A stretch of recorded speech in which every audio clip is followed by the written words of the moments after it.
Now, from that perspective, when it comes to the other piece, right, we talked about compliance of security, how do I comply with my architecture, my system? But then separate from that, how do you see and foresee how regulatory changes in the landscape changing from 20 years ago to now? How's that affected where and how CGI actually manages their interactions of your products and working with your customers? Yeah, I think, when we look at some of the major regulatory changes that has come into effect in this industry is also focused on keeping the end customer's interest and challenges in mind, right? When you look at regulatory impact in that space, if you ask me that if we are solving some of these problems that is out there because there is a regulatory need, then I don't think we are solving the problem the right way. In my humble opinion, regulatory needs are required to make sure that the bad actors, play by the rule, right? But in my opinion, the system and the platform, be it security, be it about how do you engage with your customer, how often do you engage with your customer. I think if regulatory needs should be managed and reported back, and there is a reason for it. But systems and capabilities and ecosystem should not be building because there is a regulatory pressure to build that, right? I think if that happens, we missed an opportunity, because we missed an opportunity not to connect the problem to the potential challenge and solution, right? And that is where I think it's going to be very interesting on how do we react to such things. In my opinion, we need to react to such regulatory demands to make sure that we report and comply. But at the core, we should continuously focus on anything we build.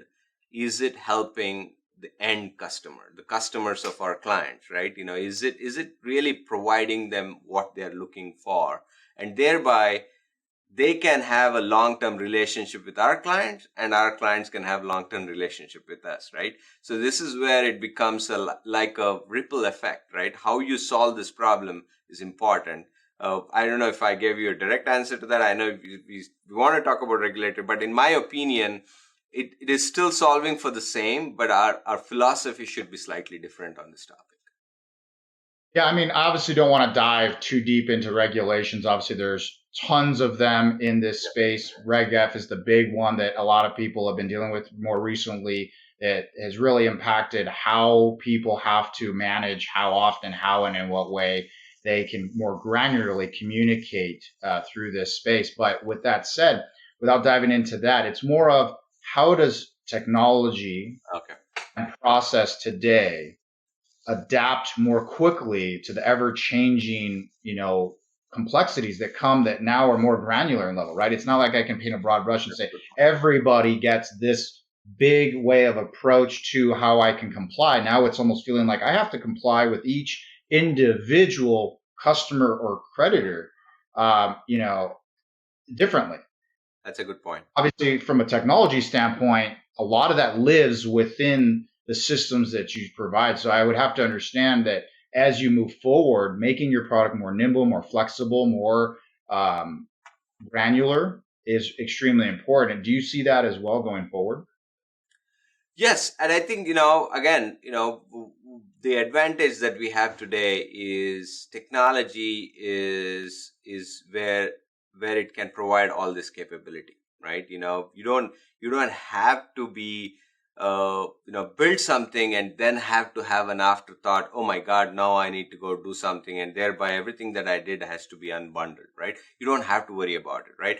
The system, the architecture, the word cloud native is another suitcase term, right? Where cloud nativeness capability brings that modularity into our system. So which is one of the reason, our focus is when we the platform that we build, we call it credit CGI Credit Studio. The platform, every capability is modular in itself. In other words, if you look at a collections offering, for instance, we have a separate module for something like a CRA, right? Which is a regulatory need, and how do I control and manage can be very specific to that. We have a separate vertical or a module around loss mitigation, for instance, right? How do you manage loss mitigation? How do you comply regulation within loss mitigation? How do you ensure that you track the loss mitigation so that you're not losing money?